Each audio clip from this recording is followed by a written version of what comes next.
नमस्कार मैत्रिणींनो, मनीषाज किचनमध्ये तुम्हा सर्वांचे अगदी मनापासून स्वागत। तर आज आपण नाश्ता सेंटरसारखे मऊसूत असे रव्याचे उपीट कसे करायचे ते पाहणार आहोत। अगदी घरच्या साहित्यामध्ये पटकन हे तयार होते। अगदी 10 ते 15 मिनिटांमध्ये सुद्धा तुम्ही हे सकाळच्या घाईगडबडीमध्ये तयार करू शकता। चला तर मग रेसिपीला सुरुवात करूया। इथे गॅसवरती कढई गरम करत ठेवलेली आहे। त्यामध्ये मी 1 वाटी रवा घातलेला आहे। उपीट बनवण्यासाठी जाडच रवा घ्यायचा, एकदम जो बारीक रवा असतो त्याचं उपीट बनवायचं नाही। जर तुम्ही बारीक रव्याचं उपीट बनवलं तर थोडंसं चिकट होऊ शकतं, मोकळं सुटसुटीत असं उपीट होणार नाही। आता हा रवा आपल्याला थोडंसं तेल घालून लालसर होईपर्यंत भाजून घ्यायचा आहे। रवा घेताना घरातील कोणत्याही वाटीने मापूनच घ्या, कारण आपल्याला नंतर हे शिजण्यासाठी पाणी ठेवताना पाणीसुद्धा आपल्याला मापूनच ठेवायचं आहे। हे बघा, रवासुद्धा छान असा लालसर रंगावरती भाजलेला आहे। आता हा आपण एका प्लेटमध्ये काढून घेतलेला आहे। त्यानंतर त्याच कढईमध्ये 2 चमचे तेल घातलेलं आहे।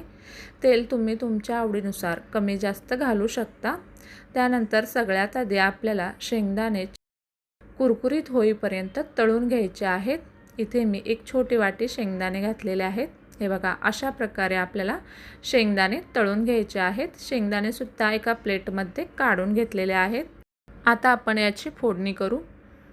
तेल गरमच आहे, त्यामध्ये अर्धा चमचा मोहरी आणि अर्धा चमचा जिरं घातलेले आहेत। जिरं मोहरी छान फुलले की त्यामध्ये आपल्याला 2-3 हिरवे मिरची बारीक अशी कट करून घातलेली आहे। त्यानंतर थोडासा कढीपत्ता आणि मिरची छान अशी थोडीशी तेलामध्ये परतली की त्यामध्ये 1 मोठ्या आकाराचा कांदा बारीक चिरून घेतलेला आहे, तो घातलेला आहे। तो सुद्धा थोडासा लालसर रंगावरती परतून घ्यायचा आहे। कांदा थोडासा परतला की त्यामध्ये आपल्याला हिरवे वाटाणे घालायचे आहेत। इथे हिरवे वाटाणे सुद्धा मी थोडेसे वापरलेले आहेत। तुम्हाला जर नाही वापरलं तरी सुद्धा चालेल। कांदा आणि वाटाणे थोडेसे परतले की त्यामध्ये अर्धा चमचा हळद घालायची आहे। हळदसुद्धा आपल्याला तेलामध्ये छान अशी परतून घ्यायची आहे। हे सर्व आपल्याला छान असं तेलामध्ये परतून घ्यायचं आहे।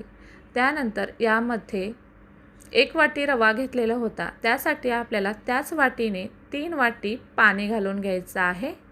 ह्यामध्ये आपलं उपीट छान असं तयार होतं। आता यानंतर यामध्ये चवीनुसार मीठ आणि कोथिंबीर घातलेले आहे। आता हे आपल्याला पाणी उकळी आल्यानंतर यामध्ये रवा घालायचा आहे। हे बघा, अशा प्रकारे स्लोमध्ये आपल्याला रवा पाण्यामध्ये घालायचा आहे, कारण एकदम जर आपण रवा टाकला तर त्याच्या गुठळ्या होऊ शकतात। त्यामुळे अशाच प्रकारे हळूहळू आपल्याला असा रवा यामध्ये सोडून घ्यायचा आहे। हे बघा, इथे बघू शकता, एखाद दुसरी जर गुठळी अशी झालेली असेल ते अशी मोडून घ्यायची चमच्याच्या साहाय्याने। इथे गुठळ्या अजिबात झालेल्या नाहीत। यानंतर याला झाकण लावून 2 ते 3 मिनटं आपल्याला छान झाकण लावून रवा शिजवून घ्यायचा आहे। हे बघा, मस्त असा रवा मऊसूत शिजलेला आहे। यानंतर यामध्ये आपण जे शेंगदाणे तळून ठेवलेले होते ते घालायचे आहेत। आधीच जर आपण शेंगदाणे वापरले असते तर ते नरम पडतात, त्यामुळे आता हे लास्टच्या वेळेलाच शेंगदाणे वापरायचे आहेत, कारण आपण जेव्हा उपीट खातो त्यावेळेला हे शेंगदाणे मस्त असे दाताखाली कुरकुरीत लागतात। आता मस्त असं आपलं छान मोकळं सुटसुटीत उपीट तयार झालेलं आहे। इथे तुम्ही बघू शकता, मस्त असं उपीट तयार झालेलं आहे। तुम्ही एकदा अशा प्रकारे उपीट नक्की करून पहा आणि कसं झालं हे कमेंटमध्ये सांगायला विसरू नका।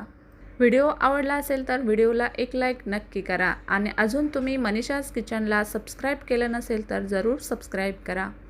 चला तर मग भेटूया अशाच एका छानशा रेसिपीसोबत। तोपर्यंत